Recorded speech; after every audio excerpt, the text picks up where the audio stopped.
Hello friends, on this video how you can solve your Bluetooth problem on Oneplus app.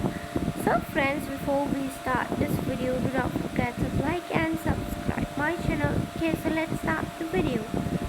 So at first, just move on setting. After you move on setting, you have to scroll on down, and here you can see the last four options, the additional setting. So just tap on last options additional setting. When you tap on additional setting on the left side, on the right side, you can see under the additional setting. So from here you have to scroll down again, and last option you can choose the backup and reset. So just tap on backup and reset. When you tap on it, here again you have to tap on reset device, okay, on the last option.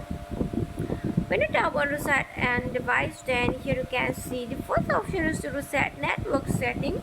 So just tap on reset network setting. When you tap on reset network setting, here again you have to click on reset network setting if you want to solve your Bluetooth problem, because here you can see it includes your Bluetooth setting and you can reset your Bluetooth, then your Bluetooth problem will be solved. Okay, example like your Bluetooth is not working, it's not connecting, there is a problem, then it will be solved easily like this. Okay, so friends, hope you love the video, and if you love it, do not forget to like and subscribe my channel. Friends, thanks for watching. Bye.